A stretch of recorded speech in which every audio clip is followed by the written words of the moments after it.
selebgram itu nggak akan ngefek ke penjualan coffee shop meski dibayar semahal apapun. Kalau pada dasarnya coffee shop itu biasa aja, produknya standar, nggak ada istimewanya sama sekali, mau pakai selebgram, influencer, food vlogger, KOL atau apalah itu namanya, dan bayar jutaan, ya sia-sia. Influencer itu tugasnya hanya meminjamkan audiensnya kepada yang endorse, dibayar untuk menaikkan awareness suatu brand, produk, atau bisnis si klien. Apakah kalau coffee shop udah ngendorse influencer langsung bisa ramai? Ya bisa aja. Kalau si influencer itu cerdik mempromosikannya, pasti bisa aja banyak yang datang. Tapi apakah bakal ramai terus di hari-hari berikutnya? Ya akhirnya balik ke kesiapan coffee shop itu kan. Kalau misalnya baristanya judes, tempatnya standar, minumannya dan makanannya biasa aja, bahkan harganya relatif mahal, ya orang-orang mana mau balik ke sana? Pihak coffee shop pasti mikirnya karena udah bayar jutaan buat endorse influencer, pengen langsung rame dong. Apalagi udah endorse banyak banget influencer sekaligus. Pas nggak kelihatan ada hasil, langsung merasa kalau influencer itu nggak ada gunanya. Harusnya ya sadar diri dulu kan. Ada nggak alasan mau datang ke coffee shop itu? Kalau kamu bukan ownernya, mau nggak datang ke sana?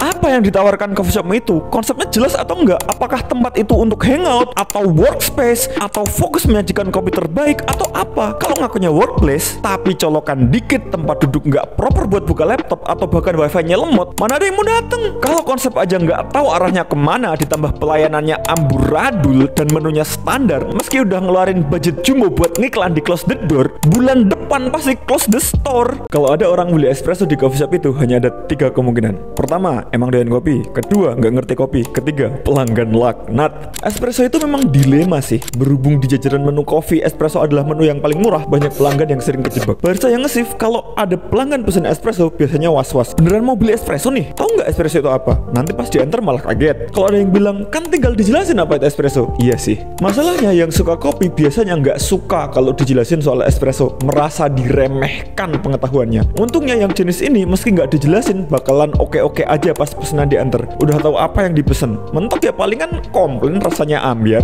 Yang nggak tahu kopi juga nggak peduli penjelasan espresso itu apa. Soalnya emang mau pesen yang paling murah aja. Giliran diantar celingak-celinguk, kenapa yang datang cuma cangkir kecil sama air putih. Bingung gimana minumnya, dituang ke air putihnya. Ya nggak masalah sih dia mau minum kopinya gimana. Toh udah bayar. Cuma kalau rasanya ambiar ya salah sendiri. Yang pelanggan laknat lebih ngeselin. Dia pasti bodoh amat sama penjelasan apa itu espresso. Soalnya udah punya niat tersembunyi sejak awal. Niatnya apa? Udah bawa tumbler isinya air es campur espresso, jadi tuh es long black dengan harga murah dan bisa menikmati fasilitas coffee shop. Gimana nggak laknat? Nggak sekalian tumblernya diisi es, susu sama gula aren. Makanya biar nggak kejadian hal-hal lucu kayak gini, mending menu espresso diilangin dan diganti split shot. Bisa 1 espresso 1 cappuccino, 1 espresso 1 americano, atau 1 espresso dan satunya es kopi susu gula aren. Biar tobat tuh si pelanggan laknat. Nggak semua orang yang duduk di depan bar dan tanya-tanya soal kopi ke barista itu pendekar kopi. Siapa tahu dia cuma pelanggan yang pengen tahu. Third wave coffee di Indonesia itu kan identik sama pendekar kopi. Kalau udah nongkrong di depan bar dan tanya-tanya sambil sesekali ngomentarin cara barista nyeduh,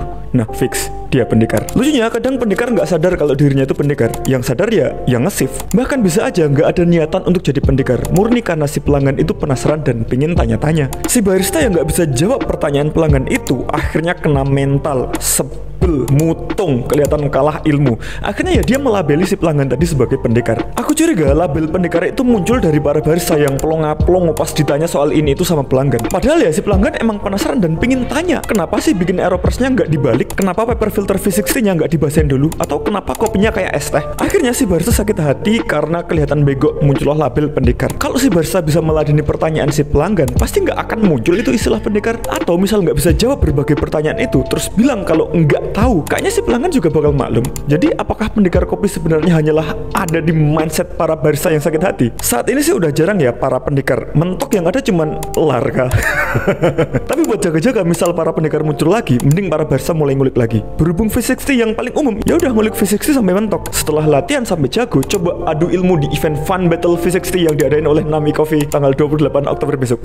Konsep battlenya pakai lempar dadu buat nentuin variabel seduh di tiap match. Variabelnya apa aja? Rahasia lah. Street bar coffee itu seru, sayangnya banyak yang nggak konsisten buka. Street bar coffee itu salah satu bisnis kopi yang masuk akal. Tinggal pakai Supra geter mangkal pinggir jalan langsung bisa jualan. Di Jogja makin banyak street bar, bar, mainlah ke Tambak Boyo. Ada beberapa street bar ditambah bonus nonton kemaksiatan anak-anak SMA. Nyebelinnya itu nggak sedikit street bar yang bukanya nggak konsisten, Instagram juga nggak update kapan buka kapan tutup. Sering banget kejadian mau nyamperin salah satu street bar, pas sampai ternyata nggak buka, besoknya masih nggak buka. Ya kalau nggak konsisten buka, meski sewa lahan trotoarnya itu murah, bangkrut juga itu nggak sampai 6 bulan. Ngapain buka street bar kalau nggak konsisten, gerimis sedikit mager buka, alasannya nggak bisa jualan kalau hujan. Lah kalau gitu konsepnya bakal tutup terus pas musim hujan. Nggak punya solusi nyari tenda atau apa gitu? Nggak takut kalah saing sama street bar sebelah yang super niat dan buka tiap hari gitu? Semalam aku nongkrong di warung bajai, katanya ada yang mau buka street bar dan super effort. Udah check out alat kopi kelewat lengkap termasuk mesin espresso. Bayangin mau jualan pakai Mio tapi punya mesin espresso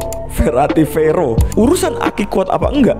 Ya nggak kuat lah, tapi itu beda cerita. Setidaknya niatnya itu udah kelewat batas. Bandingin sama street bar yang nggak jelas kapan itu bukanya. Sesekali libur itu wajar, tapi kalau kebanyakan libur dan buka cuma 2 kali seminggu, ya mending cari kerjaan lain aja deh. Kalau mau libur minimal kasih info di IG. Coba mention satu persatu akun IG street bar yang kalian tahu biar pada tobat dan nggak terlalu ugal-ugalan. Mesin espresso di bawah 20 jutaan itu nggak proper untuk coffee shop. Selama coffee shop itu nggak mengkhususkan untuk manual brew, mau seidealis apapun ownernya, yang lebih banyak dipesen pasti Italian klasik atau espresso base atau es teh. Kalau coffee shop ternyata ramai, percayalah mesin espresso di bawah 20 jutaan itu hanya akan bikin emosi. Nggak bisa bikin espresso sambil frotting. Itu juga steam one-nya ada yang cuma lubangnya 1. Habis itu harus didiemin dulu sebelum pembuatan berikutnya. Habis itu juga harus siap ngisi water tank. Apakah itu proper? Tapi kalau baru mau buka coffee shop, nggak apa-apa dong beli espresso machine yang murah-murah dulu. Kan baru merintis, kan belum tentu rame. Ya kalau nggak rame, mending pakai Rockpresso atau Flare aja kan, lebih murah lagi. Beda cerita kalau coffee shopnya emang udah spesialis manual brew dan butuh espresso mesin seadanya untuk sesekali digunakan. Itu mungkin masih proper. Jauh beda cerita lagi kalau beli espresso mesin hanya untuk jadi home barista. Memang saat ini ada beberapa merek espresso mesin yang terlihat proper dengan harga relatif murah, tetapi masih perlu dipertanyakan untuk ketahanan performanya. Dan juga sebelum memilih espresso mesin murah yang tampak proper, pikirkan dulu juga berapa watt listriknya. Di bawah 15 juta tapi sama-sama 3000 watt, ya jebol listriknya. Hal-hal seperti itu kadang yang bikin mikir kalau lamar Zuko Linea Mini meski mahal tapi layak dimiliki karena wattnya rendah. Masalahnya pengennya sih lamar Zuko tapi budgetnya cuma bisa Stareso. Barista yang pacaran sama sesama barista di satu coffee shop itu laknat. Iya tahu, chinlock itu rawan terjadi kalau sering ketemu, sering shift bareng, sering ngopi bareng, atau sering nggak sengaja pegangan tangan pas mau ambil porta.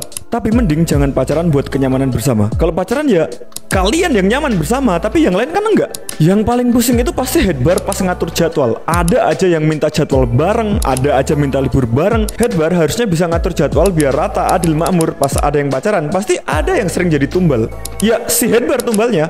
Mana gaji cuma selisih mentok 200.000, harus berkorban demi yang sok-sokan bulan madu. Habis libur bareng, besoknya nge-shift bareng. Satu telat pasti telat bareng. Kalau coffee shop rame, biasanya barista itu kan istirahatnya gantian. Kalau yang nge-shift pas 2 sejol itu, mana mau gantian? Harus bareng lah, harus makan bekal bareng, harus push rank bareng. Terus yang jaga bar siapa? Ya si headbar yang kebetulan belum balik dari shift 1. Belum lagi kalau udah marahan, mendadak minta ubah jadwal biar nggak satu shift bareng, mendadak diem-dieman kalau ketemu pas pergantian shift, mendadak kerjanya berantakan karena urusan asmara. Atau parahnya, justru berantem gede-gedean pas nge-shift. Gitu aja terus sampai semua pelanggan bubar karena nggak nyaman. Lucu aja kan kalau ada coffee shop yang bangkrut gara-gara drama barista pacaran. Makanya biar nggak kayak gitu, mending jangan pacaran sesama barista di tempat kerja. Sama barista kedai sebelah bolehlah, atau sama pelanggan bolehlah kalau bisa nyepik. Atau pacaran sama owner sekalian nggak masalah.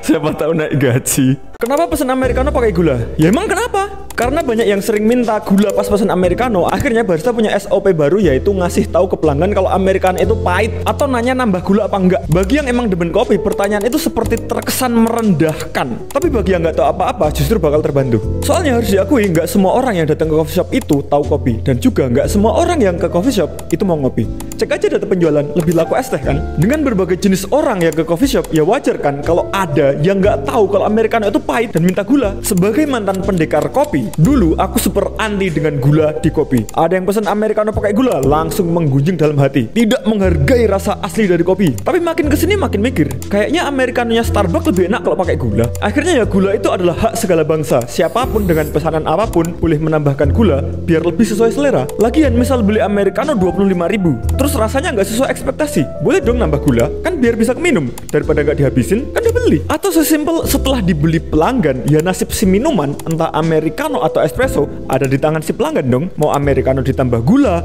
mau espresso dituang ke tumbler yang udah ada es, susu, sama gula airnya, nggak masalah. Paling kan cuma laknat aja tuh yang kasus espresso. Aku sih udah fine-fine aja ya kalau ada yang pesen americano pakai gula, apalagi kalau ternyata kopinya pakai robusta. Terserah. Tapi kalau americano pesenanku yang dikasih gula, nah itu baru ribut. Gimana barista latte artnya bisa bagus kalau nggak pernah latihan? Tapi gimana mau latihan kalau nggak boleh ngulik di tempatnya kerja?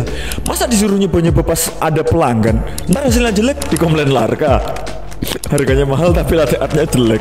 Masa iya harus beli susu sendiri, beli kopi sendiri, dan bahkan beli galon sendiri?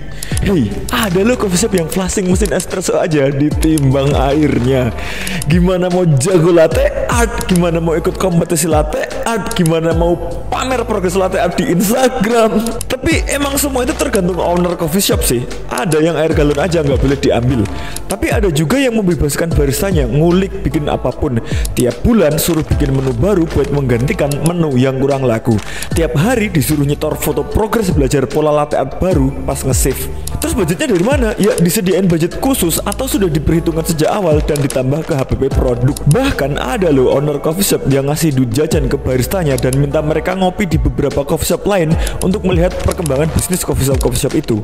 Makanya buat owner coffee shop harus mulai pikirin soal hal-hal beginian. Jangan cuma menuntut barista kopinya harus enak, hospitality-nya harus luar biasa, latte artnya harus bagus, tapi nggak pernah ngasih fasilitas pelatihan atau kebebasan ngulik. Percayalah, coffee shop nggak akan bangkrut hanya karena nyediain budget ngulik buat barista. Kalau nggak ada pelanggan sebulan full, baru itu cari marketing lah.